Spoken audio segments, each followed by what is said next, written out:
Abra sua Bíblia, por favor, em Atos 1:8, amém?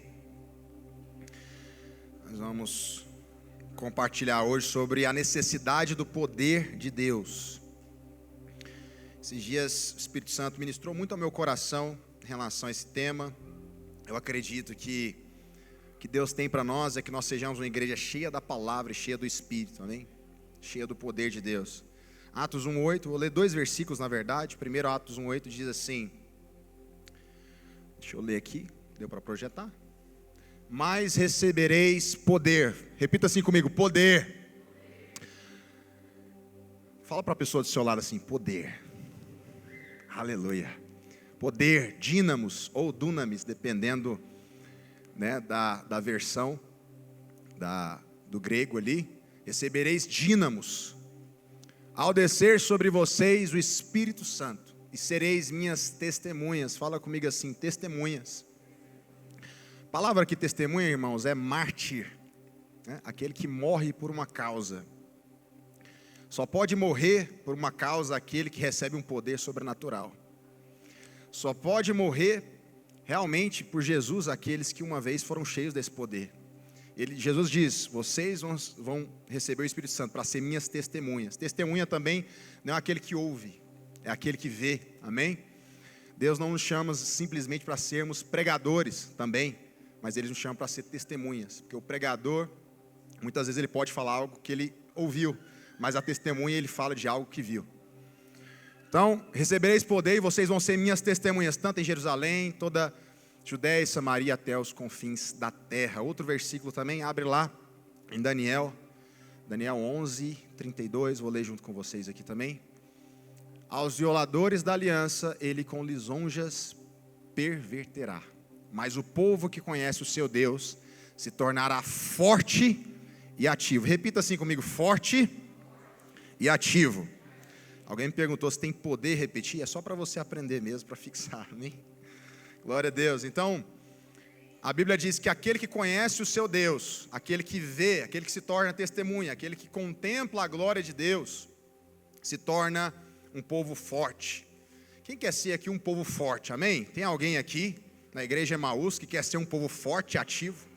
Tem outra versão que fala, povo forte, poderoso e fará proezas. Deus nos chama para ser um povo poderoso que faz proezas. E eu acho interessante essa passagem de Daniel, porque ele diz assim, que aquele que conhece a Deus, quem é aquele que conhece a Deus? Conhecer a Deus não é conhecer a Deus só com o nosso raciocínio, porque nós sabemos que muita gente talvez pode saber, pode ter uma intelectualidade aguçada, nem por isso, necessariamente, ela é cheia do Espírito. Conhecer a Deus é uma palavra que eu gosto muito na Bíblia, que é revelação. Nós precisamos enxergar a Deus por revelação. O que é revelação, Paulo César? Revelação é aquele vislumbre, aquela visão que você tem quando você entende um princípio espiritual.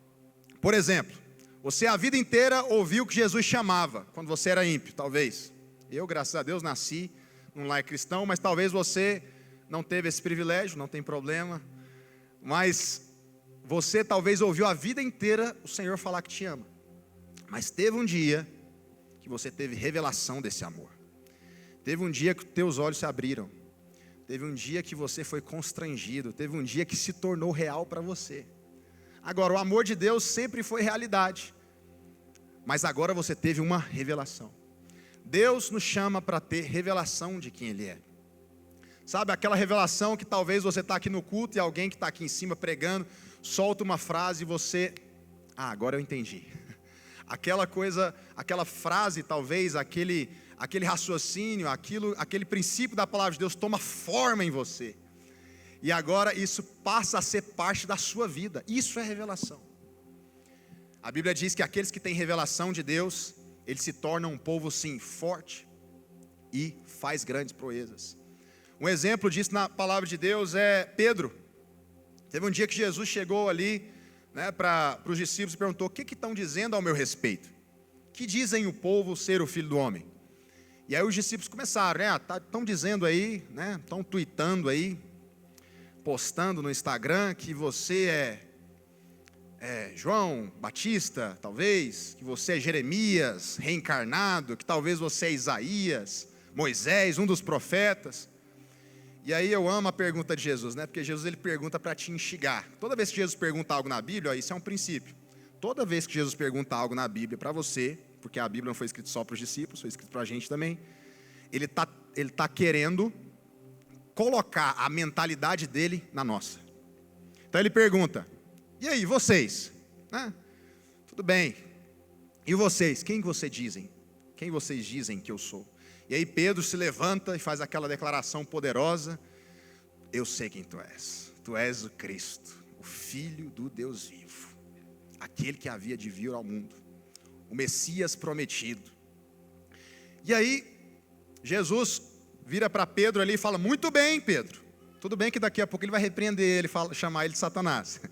Mas nessa hora ele elogia: muito bem, Pedro, bem-aventurado és, porque não foi sangue nem carne que te revelou, mas o meu Pai que está no céu. Agora, por causa disso, porque você teve essa revelação, porque você enxergou quem eu sou, porque você viu a minha glória, eu vou te dar as chaves do reino.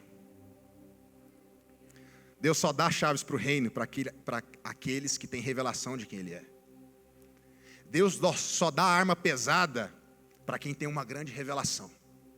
Deus só dá poder para aquele que reconhece. Não é isso que Ele diz? Quem crê em mim, como diz as Escrituras, o que vai acontecer? Do seu interior fluirão rios de águas vivas. Então a revelação do Senhor produz o quê? Produz grandes proezas. Aí o versículo que a gente leu: aquele que conhece o seu Deus, ele faz proezas. Se você quer fazer grandes coisas em Deus, se você talvez quer poder para derrotar o pecado, se você quer ter poder para fluir no sobrenatural, se você quer ter poder, você precisa conhecer o seu Deus. E é sobre isso que eu quero falar hoje. Sabe, é importante nós entendermos que essa revelação também ela não vem subitamente, porque Oséias 6:3 fala que nós conheçais e prossigais em conhecer o Senhor. Nós vamos conhecer e vamos prosseguir em conhecer. É importante que nós buscamos o conhecimento do Senhor. Nós vemos várias vezes na Bíblia quando alguém tem uma revelação de Deus, né? E nós vemos, por exemplo, 1 João, abre aí para mim, na verdade, 1 João 3, versículo 6, a Bíblia diz assim: todo aquele que permanece nele não vive pecando. Todo aquele que vive pecando não viu nem o conheceu. Quem conhece a Deus tem poder para andar em santidade. Quem conhece a Deus, ele tem sua vida transformada. Quem conhece a Deus, uma vez que você tem mais e mais revelação, não tem como você andar do mesmo jeito. Não tem como você ser mais a mesma pessoa. Algo está sendo formado em você. E quando nós encontramos o Senhor, acontecem duas coisas. Duas coisas acontecem. Primeiro, você vê quem você é. Segundo, você vê quem você é nele. Como assim? Sabe, se nós formos para a Bíblia, toda vez que alguém vê a Deus, acontecem as duas coisas.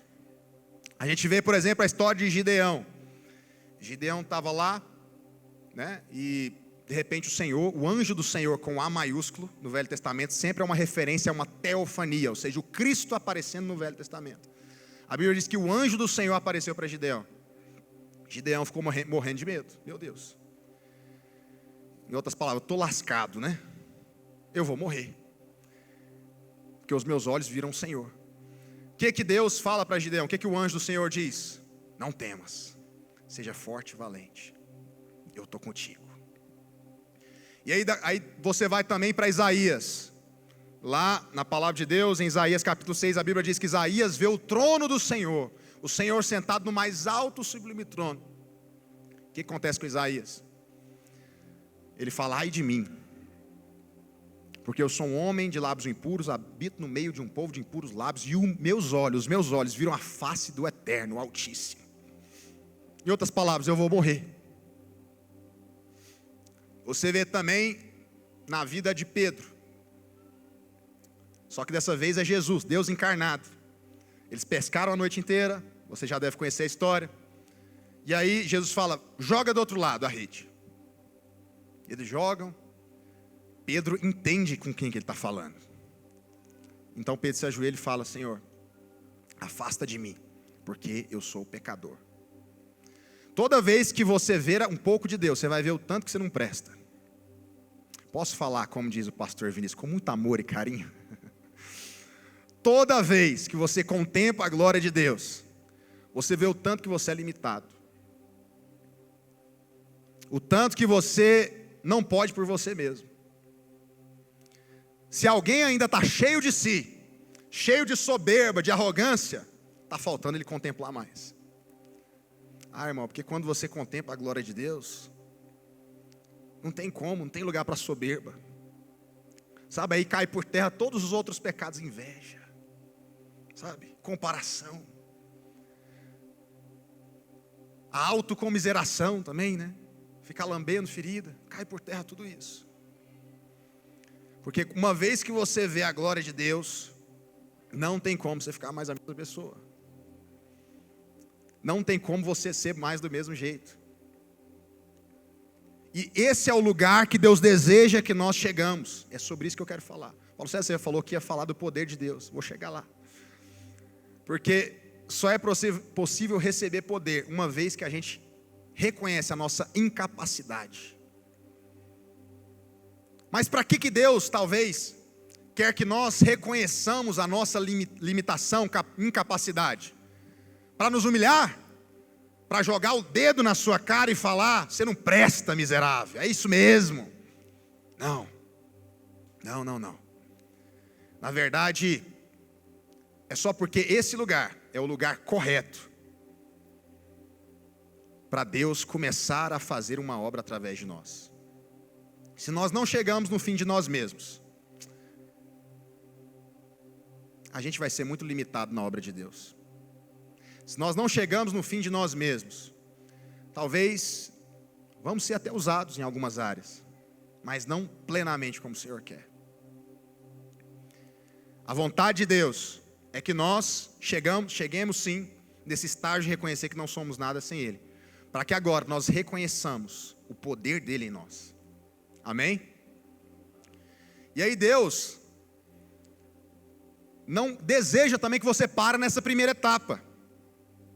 Porque para Gideão, como eu falei aqui, o que Deus diz para Gideão? Ser forte e corajoso, eu estou contigo, você vai no meu poder. O que Deus diz para Isaías, depois que Isaías está vendo ali a sua limitação, o seu pecado, a sua falha? Ai de mim! O que Deus diz para Isaías? Quem enviarei? E quem irá de ir por nós? E aí um anjo pega um fogo, uma brasa do altar e toca na boca dele. O que Deus diz, Jesus diz para Pedro, quando Pedro ajoelha ali, fala: Senhor, retira-te de mim, porque eu sou pecador. O que Jesus diz para ele? Pedro, eu estou te chamando para você ser pescador de almas, de homens. Ou seja, toda vez que nós reconhecemos a nossa incapacidade sem o Senhor, estamos no lugar certo agora para começarmos a ser usados por Ele. Na verdade, Deus não se agrada quando nós paramos na fase 1, de ficar só se lamuriando. Um exemplo disso talvez é Moisés. A Bíblia diz que Moisés, com 40 anos de idade, ele tenta libertar na sua força, né? Na marra. Deus deixa ele de molho mais 40 anos no deserto. E aí quando Deus aparece na sarça ardente, né? Deus diz para ele: Moisés, vá lá que eu vou te usar para libertar o povo. Aqui que Moisés diz: Senhor, o senhor tem certeza que sou eu mesmo? Eu acho que o senhor está enganado. Não, porque não faz sentido. Eu não sei nem falar direito. Eu não tenho capacidade nenhuma de libertar esse povo. O que Deus diz para Moisés? Moisés, calma. Vai lá, eu estou com você. Aí Moisés continua discutindo com Deus. Olha só. Deus, mas o senhor tem certeza? Eu acho que o senhor está enganado, Deus. Não pode ser eu. Não pode ser. Chama outro, envia outro. Eu estou velho já, estou com 80 anos de idade. Não. Aí a Bíblia diz, sabe o que a Bíblia diz? Não vou ler porque não dá tempo. Mas em Êxodo 3 diz que a ira do Senhor se acendeu. Tem hora que Deus fica bravo. A ira do Senhor se acendeu. Ele falou para Moisés: Moisés, quem criou a boca do homem? Não fui eu, Senhor. Você acha que eu que criei a boca do homem, em outras palavras, eu não tenho poder para colocar na tua boca as minhas palavras, para te dar poder, para te capacitar? E aí Moisés foi, você conhece a história. Outro também que ficou se lamuriando é Jeremias. Jeremias ficou dizendo: Senhor, sou como criança. Em outras palavras, eu acho que o Senhor se enganou, né? O Senhor chamou alguém tão imaturo como eu. O que Deus diz para Jeremias? Não temas, meu filho, que antes de você nascer, Jeremias, quando você estava no ventre da sua mãe, eu te chamei, e eu te constituí profeta das nações. Primeira coisa, recapitulando, quando vemos a glória de Deus, nós vemos a nossa pequenez, mas quando vemos a glória de Deus também, nós recebemos um comissionamento, nós recebemos uma missão. Nós recebemos uma vocação de fazer grandes proezas, de agir no poder dele, não no nosso. É igual a historinha da formiga. Já viu a historinha da formiga? A formiga monta ali na cacunda ali do... Cacunda é bem goiano, né? Ali atrás no elefante. Aí eles vão atravessar o lago. E aí a formiga está lá: vamos, elefante. E o elefante atravessa e tal, e vai quebrando árvore, e vai não sei o que, tá, ele atravessa. A formiguinha vira para o elefante e fala: nossa, elefante, nós fizemos um ótimo trabalho juntos, hein? Nós somos essa formiguinha nas costas de Deus. Porque na verdade quem faz é Ele. O poder é dele, a glória é dele, é por meio dele, para ele são todas as coisas. É um privilégio, irmãos, nós fazermos algo para Deus. Deus que não precisa de nada e é autossuficiente, cheio de glória e poder, Ele chama você para ajudar Ele. Ajudar entre aspas, tá?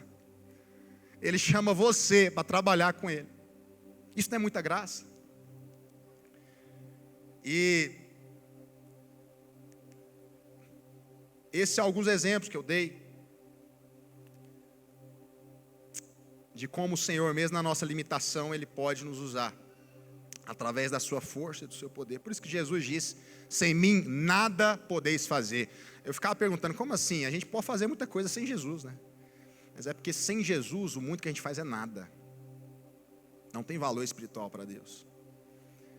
Tudo que nós podemos fazer, que tem algum valor diante de Deus, é aquilo que Ele mesmo faz através de nós. Amém? Quem está me entendendo nessa manhã aqui? E quando eu falo para nós reconhecermos a nossa limitação, não estou dizendo também para nós termos autocomiseração. Tem uma diferença de humildade, né, para autocomiseração. Humildade é simplesmente você ver a realidade. Tem gente que você vai elogiar, ele: não sou isso tudo, não, mas ele fica se rebaixando, achando que isso é bonito, é humildade, mas não. Humildade é você ver as coisas como são. Eu gosto de C.S. Lewis quando ele diz o seguinte: humildade não é você pensar menos de si, é você pensar menos em si. Porque quando tem autocomiseração, você ainda está no centro. Eu não consigo, eu não posso. Mas quando, conforme ali Hebreus 12, a Bíblia diz, né, que nós olhamos para Jesus, o autor e consumador da nossa fé, você esquece de você. E você se move. Humildade é isso. Humildade é simplesmente esquecer um pouco mais de si. E voltar os nossos olhos para aquele que tem todo o poder. Amém? Deus vai fazer questão de destruir toda a confiança que nós temos em nós mesmos. Para quê? Para que nós sejamos mais úteis na sua obra, porque o poder dele se aperfeiçoa na nossa fraqueza. Se nós lermos ali 2 Coríntios capítulo 12, você vai ver o espinho na carne de Paulo. Ele ora 3 vezes: Senhor, tira de mim, Senhor. Qual que é a resposta de Jesus para ele? Paulo, a minha graça te basta, e o meu poder se aperfeiçoa com a sua fraqueza. A nossa fraqueza é um casamento perfeito com o poder de Deus. Porque se existe força em nós, Deus não pode operar. Se você coloca a mão, Deus tira dele. Se você tenta na sua força, por isso que a Bíblia diz também em Jeremias, capítulo 7, versículo 5, maldito é o homem que confia no homem e faz do braço a sua força. Sabe por quê? A Bíblia não está dizendo daquela confiança saudável que nós temos que ter uns pelos outros. Eu confio na minha esposa, você deveria confiar também, né? Não é essa confiança que a Bíblia está dizendo. A Bíblia está dizendo sobre fazer de alguém o seu refúgio. Nada pode ser o nosso refúgio, senão o Senhor. E Deus vai fazer questão de quebrar qualquer coisa que seja um ídolo no nosso coração, para que a nossa confiança esteja no poder de Deus. Deus vai fazer questão de desmanchar tudo aquilo que talvez é o seu braço forte, para que a sua confiança seja o poder de Deus. Sabe, quando nós vemos ali a vida de Pedro, por exemplo. Pedro era cheio de ímpeto, né? Senhor, nós vamos lá. Vamos morrer na cruz junto. Bora, é nós, estamos junto. Aí, Jesus fala, Pedro, hoje mesmo, Satanás me pediu para peneirar a tua vida. E quer saber? Ele vai peneirar. Mas eu orei ao Pai por você. Por que Pedro passa por aquela situação e depois ele fica angustiado, né? Depois que ele nega Jesus, ele fica tão angustiado que ele, aparentemente, pelo que dá a entender, ele desiste de tudo. Porque Deus queria fazer uma lição na vida de Pedro. Você só pode ser útil para mim, Pedro. Só pode ter Atos 2 com Pedro, cheio do Espírito, ganhando 3.000 almas para Jesus, se eu acabar com a sua confiança em você mesmo. Só pode existir Pedro em Atos, capítulo 4, ganhando mais 5 almas para Jesus, se eu acabar com toda a confiança que você tem em você mesmo. Pedro cansou dele mesmo. Pedro, ele se viu numa situação de desespero. Realmente eu não consigo fazer a obra de Deus.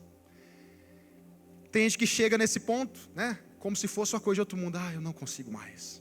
Ótimo, se você está aqui nesse ponto, se você está cansado, se você está para baixo, se você acha que você não consegue fazer nada, você está velho demais, se você acha que você já não consegue mais, já passou o seu tempo, você está no lugar perfeito para Deus te usar. É agora que a coisa começa. Depois que Deus permitiu que toda a confiança em Pedro fosse esmagada, Pedro ficou pronto. Agora você está pronto. Sabe, a palavra de Deus, vou só citar alguns versículos aqui, não vou ler todos, mas diz em Isaías 40, que Deus, ele fortifica o cansado e dá força para aqueles que não têm nenhum vigor. Até os jovens se cansam, mas os que esperam no Senhor, eles terão as suas forças renovadas. Eles subirão como águia, correrão e não se cansarão. Sabe, eu estava vendo algo esses dias para trás, sabe aqueles negócios do Discovery Channel, falando da águia, né? Que na águia, quando ela está a certa altura, ela para de abanar as asas. Ela voa na força do vento. Ela só plana no ar. Eu falei, isso é de Deus. Peguei o código. Eu peguei. Sabe, a vontade de Deus é que você não voe na sua força. Se você faz algo para Deus e você está se cansando, você não está fazendo para Deus. Eu sinto lhe informar, com muito amor e carinho. Porque a obra de Deus não cansa. O que Jesus disse quando os discípulos, depois da mulher samaritana, aquela coisa toda, os discípulos chegam, está conversando com a samaritana, ele fala, mestre, você quer comer? O que Jesus disse? A minha comida é fazer a vontade do meu Pai. Enquanto vocês estavam indo buscar a comida, eu já estava me alimentando. Enquanto vocês estavam indo na cidade buscar pão, eu já estava comendo meu pão. Eu já estava tendo a minha alma saciada. Porque além de Jesus saciar a alma da samaritana com uma fonte de águas, né, que nunca parava, ele também estava sendo saciado. Não é isso que a palavra de Deus diz? Lá em Isaías 53, que ele veria o fruto do seu penoso trabalho e sua alma ficaria satisfeita. Irmão, nós precisamos aprender a depender do Senhor. Nós precisamos nos gloriar no poder de Deus. Sabe, existe uma dinâmica entre o poder de Deus, porque, sabe, só contando um testemunho pessoal bem rápido aqui, esse semestre, pela graça de Deus, eu acho que eu nunca li tanto a Bíblia.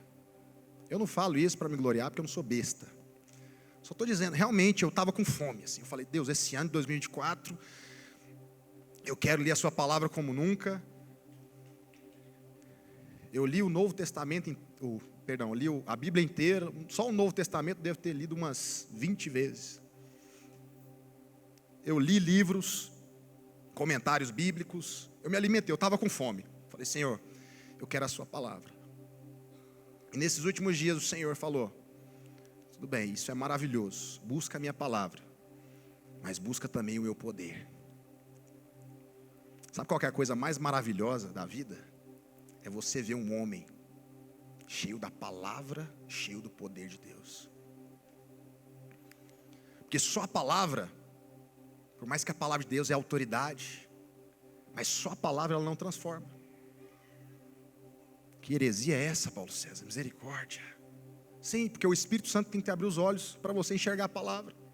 Se você pregar punho, você pode ter tudo decoradinho, você pode ser o melhor pregador do mundo, você pode ter o plano de redenção, você pode fazer o que for, você pode ser um cabeção, né?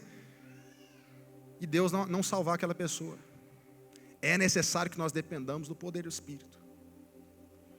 E o Espírito Santo me falou, busca mais do meu poder. Só vamos ser completos se buscarmos a palavra e o poder. Só vamos ser completos se nós tivermos uma fome insaciável pela palavra. Porque aí tem os dois, né? As polarizações, né? Como o pastor aqui sempre fala. É a galera do Chaba, o povo do Espírito. Então nós somos o povo que faz vigília. Aí do outro lado tem os estudiosos. É o povo que lê. Não. Deus quer as duas coisas. É importante sim. Os nossos dons são importantes para Deus. Foi Deus que nos deu. Mas quer saber de uma coisa também? Só os nossos dons não são suficientes. Graças a Deus, há alguns anos eu já desisti assim, entre aspas, né, dos meus dons. A gente fala, nossa, você sabe fazer muita coisa, né? Nossa, você sabe cantar, sei, né, e tal, sabe tocar. Irmão, o que adianta ter estudo e não ter unção? Quem canta comigo aqui, quem toca aqui comigo, sabe. Depois, eu não estou nem aí. Não é que eu não estou nem aí, a gente está assim aí. Só porque depois que passou, eu não fico me importando se o baterista errou ali. Isso aí é antes, isso aí tem que organizar antes. E sim, nós queremos dar o melhor para o Senhor, nós não queremos errar. Amém? Nós queremos fazer o melhor para o Senhor, para servir o Senhor e a igreja também. Você que está escutando a gente. Mas depois que passa, não tem como voltar no erro, né, do teclado que errou a nota. Não tem como mais. Mas uma coisa eu sempre me preocupo. Será que fluiu? Será que a igreja veio em adoração? Sabe, irmãos, nós não queremos ser um povo que canta bonitinho, prega bonitinho, sabe tudo de Bíblia. Apenas isso. Nós não queremos apenas isso. O pastor estava falando, né, sobre Marta. Sabe que só ser Marta também é um problema. Porque você sempre vai ser natural.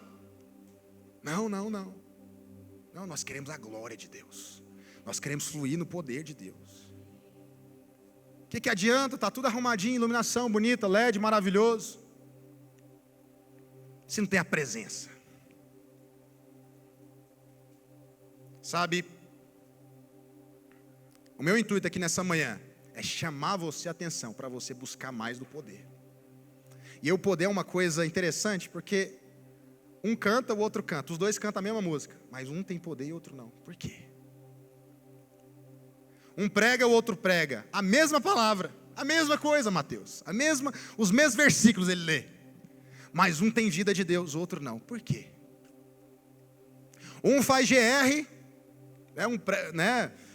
faz o louvor lá no GR, prega no GR, o outro faz a mesma coisa, mas um tem vida de Deus, o outro não. Por quê?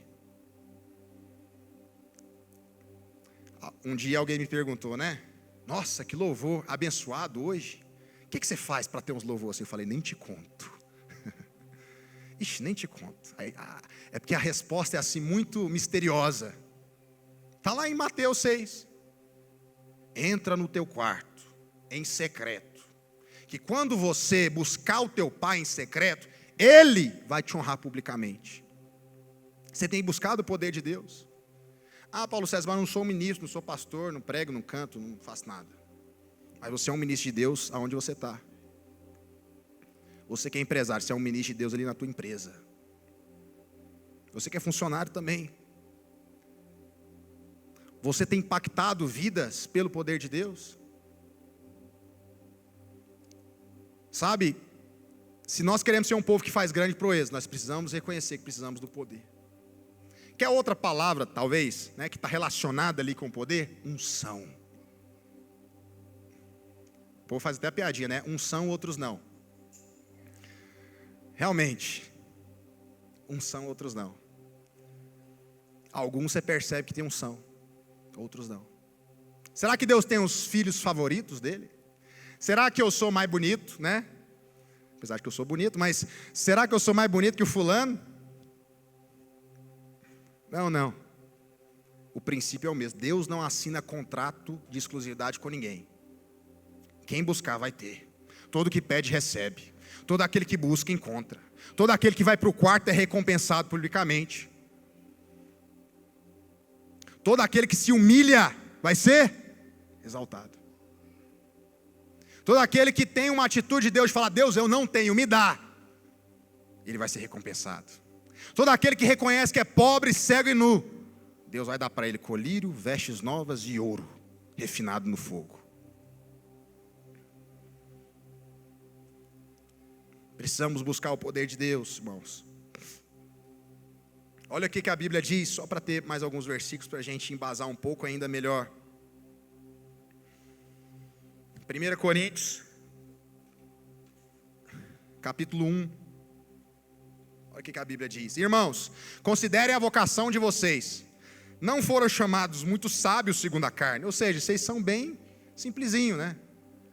A maioria da igreja primitiva era analfabeto. A maioria era escravo, na verdade. Não tinha nenhum tipo de formação. Não eram pessoas influentes. Ele fala, nem muitos poderosos. A maioria de vocês não são poderosos. Nem muitos nobres de nascimento. Pelo contrário, Deus escolheu as coisas loucas do mundo para envergonhar os sábios. E escolheu as coisas fracas do mundo para envergonhar as fortes. E escolheu as coisas humildes do mundo e as desprezadas para que aquelas que não são, para reduzir a nada as que são, a fim de que ninguém se glorie na presença do Senhor. Deuteronômio 8, versículo 17. Pode abrir também. Deuteronômio 8, 17. Acompanha comigo aqui. Deus falando para a nação de Israel: portanto, não pensem, a minha força e o poder do meu braço me conseguiram essas riquezas. Pelo contrário, lembrem-se do Senhor, seu Deus, porque é Ele que lhes dá força para conseguir riquezas, para confirmar a sua aliança, que sob juramento prometeu aos pais de vocês, como hoje se vê. Você fala assim, Paulo César, então o que eu faço com os meus diplomas, com as minhas habilidades? Você vai usar elas, só que tem que passar pela cruz antes. Tem que passar pelo filtro da cruz. Paulo era um homem muito inteligente. Em 1940 teve uma lista dos 100 homens mais relevantes e inteligentes da história. Sabe quem estava lá no meio? Apóstolo Paulo. Junto com Einstein, Isaac Newton, Leonardo da Vinci. Paulo estava lá. É verdade que Deus ele não precisa dos nossos dons, mas também não ganha nada com a nossa ignorância. Então estude, amém? Busque crescer no conhecimento, mas deixa eu te falar. Tudo isso que nós temos precisa ser passado na cruz, antes de ser útil para Deus. Olha o que Paulo diz, por exemplo, em 1 Coríntios 2, versículo 1. Abre aí para nós. 1 Coríntios 2, 1. Esse aqui não está aqui, eu vou precisar ler. Eu, irmãos, quando fui ter convosco, anunciando-vos o testemunho de Deus, não o fiz com ostentação de linguagem ou de sabedoria, apesar de que ele tinha, o homem era versado.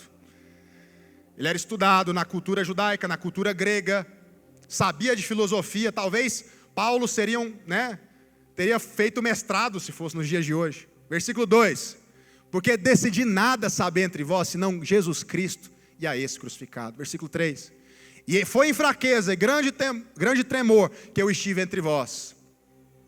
A minha palavra e a minha pregação não consistiram em linguagem persuasiva de sabedoria. Paulo não era um bom vendedor. Talvez ele poderia até ser, mas ele não usou isso para pregar o evangelho. Está entendendo o que eu estou dizendo? Ele, não era, ele talvez tinha todas as técnicas, os gatilhos mentais. Talvez ele tinha toda a persuasão de remover objeções de venda. Quem é vendedor aí sabe o que eu estou falando. Mas ele decidiu não saber. Ele decidiu não usar isso. Sabe por quê? Porque a minha palavra e a pregação não consistiram em linguagem persuasiva de sabedoria, mas em demonstração de espírito e de poder. Paulo sabia muito, ele tinha muitos dons, muitos talentos. Mas tudo isso estava na cruz. Ele não se apoiava, a confiança dele não estava nisso. Sabe, irmãos, Deus vai, para fechar essa parte para o final, como eu falei aqui, Deus vai fazer questão de remover toda a confiança que você tem em você mesmo. Se prepara, porque nós vamos orar aqui no final e Deus vai atender a tua oração. Quem tem coragem aí de fazer oração perigosa aí? Aleluia, nós começamos meio reformado, vamos terminar pentecostal hoje, aleluia, glória a Deus. Sabe, um dia a irmãzinha chegou, falou, pastor, eu estou cansada. Por quê, irmã? Estou cansada de ser boazinha, das pessoas me passar para trás. Eu estou cansado de fazer tudo pelos outros, ninguém me reconhecer. Aí o pastor falou para ela, sabe por que você está cansada? Porque essa bondade sua é natural, é carnal. A gente acha que a carne é só coisa feia, adultério, prostituição. Não. Tem a parte da sua carne que tenta ser boa também. E ela falou, irmã, então vamos orar aqui agora. Porque se você desiste da sua bondade natural, agora o poder de Deus vai fazer você ter um fruto do Espírito, uma bondade sobrenatural. Tem gente que anda anos a fio, confiado em si mesmo. Tem uma irmã que falou para outra, né? A mais nova falou para a mais velha, eu estou a ponto de matar meu marido. Estou a ponto de estourar. E a mais velha falou assim, eu estou há 20 anos, você não pode fazer isso, eu estou há 20 anos querendo estourar com meu marido e não estouro. Quando estourar, meu filho, 20 anos guardado, vai sair tudo de ruim lá de dentro, igual a panela de pressão, vai explodir. Por quê? Está confiado na sua própria bondade. Existe uma parte da carne nossa que tenta ser boa assim. Deus vai tirar essa parte também. E quer saber? Vai doer. Como doeu na vida de Pedro. Doeu para Pedro. Nossa, poxa, eu achava que eu era tão discípulo de Jesus, né? Eu achava que eu era tão intenso, eu achava que eu era tão homem de Deus. Eu neguei Jesus. Pois é. É porque a sua fidelidade era natural, Pedro. Agora Deus vai te dar uma espiritual. Deus vai te dar uma ousadia espiritual. E o Pedrão lá, que estava lá no começo negando Jesus, depois que ele é cheio do Espírito, sabe o que acontece? O pessoal chega para prender ele. Vocês estão pregando o nome de Jesus, né? Açoita, persegue, reprime. Vocês não vão pregar mais isso. Sabe o que Pedro disse? Avalia aí entre vocês se é melhor eu obedecer a Deus ou a vocês. Ele não tinha mais temor nenhum. Pedro está ousado agora. Pedro fala até de forma meio sarcástica, né? Vê aí vamos fazer a conta aqui, vamos lá. Eu obedeço a vocês ou a Deus? O que vocês acham? Mas sabe por que Pedro ficou ousado? Por causa do poder de Deus. Porque foi destruído toda a alta confiança que ele tinha nele mesmo. Para ir para o final aqui já, porque eu quero tirar um tempo para a gente orar também.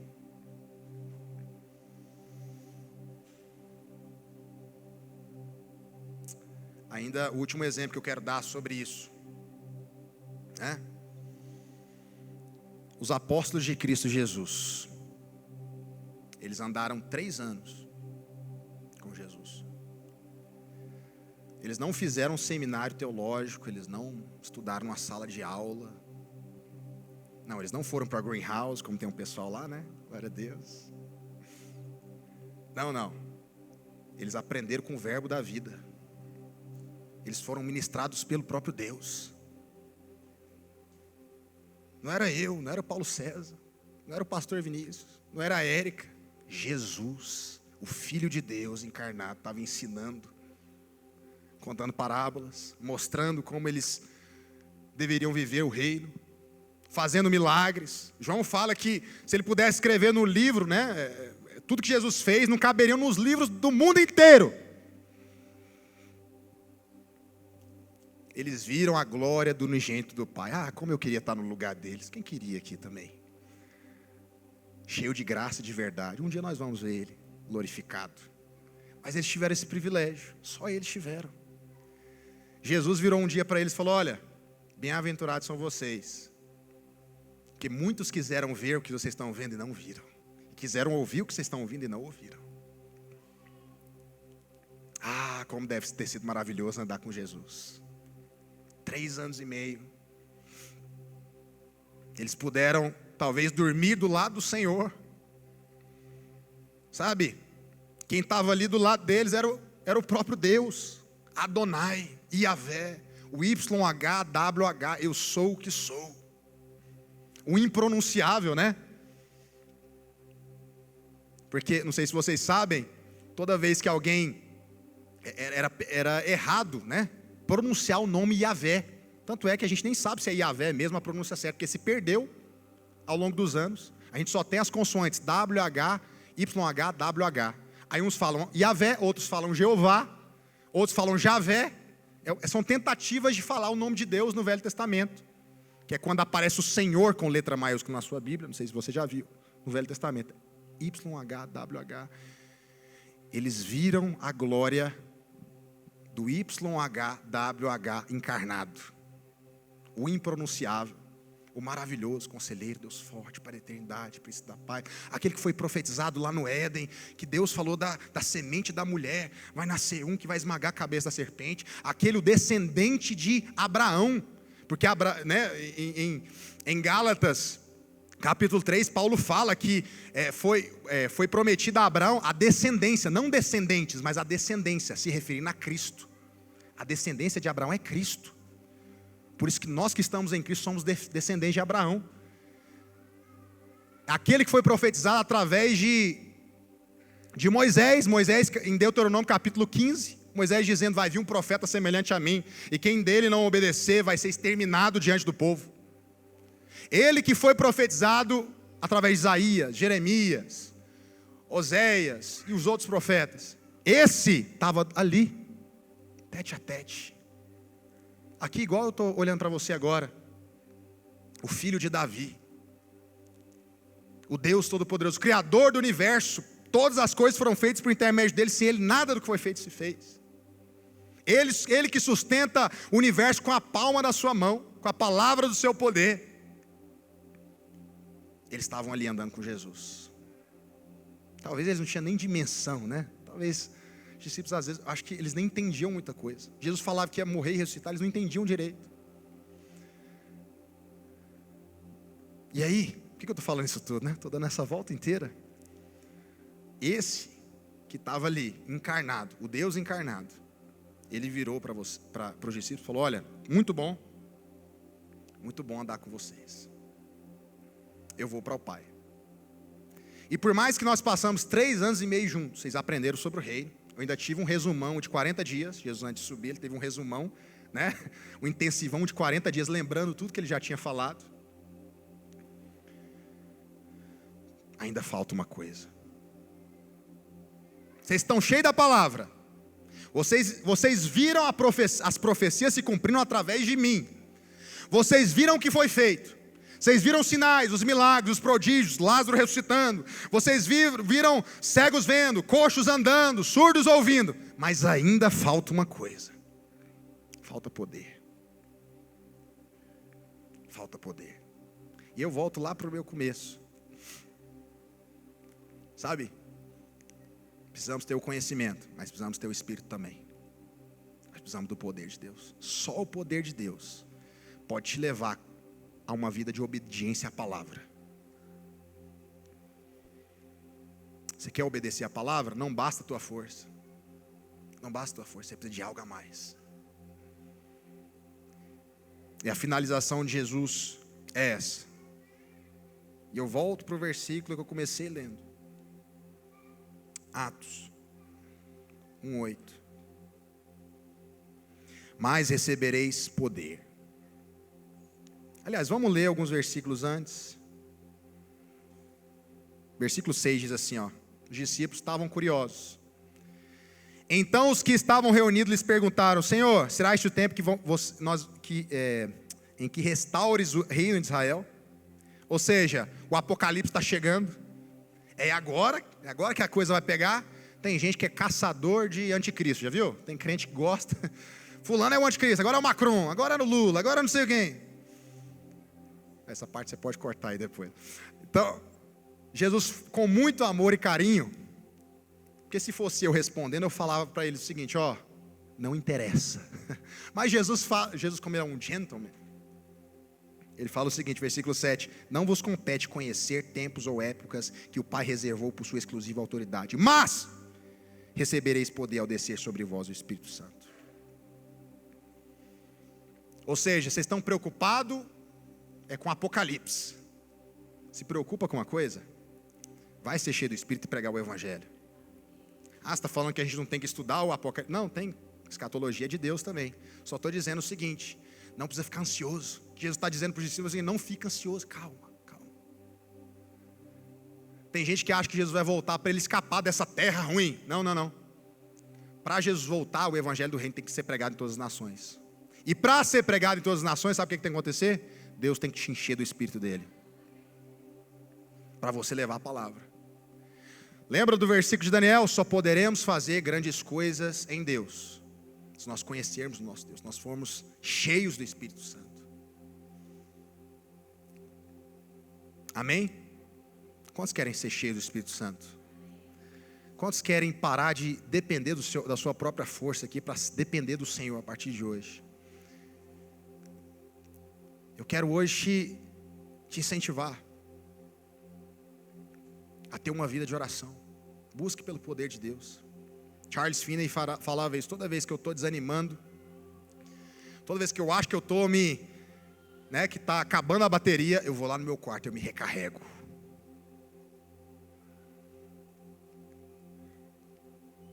É impossível ter uma vida, cheia do poder de Deus, sem oração. E eu falo isso sem pedir acusação. Como está a sua vida de oração? Você tem buscado por poder? Você tem buscado por poder para talvez vencer aquelas áreas da sua vida que você está batendo cabeça já tem 5, 10, 20 anos? Deus ama quando você esquece a sua força e busca a força nele. Deus ama quando você fala: não consigo. Isso é humildade. Se nós queremos fazer grandes coisas em Deus, nós precisamos ser um povo da oração. Nós precisamos ser aqueles que buscam o poder de Deus. Fique de pé.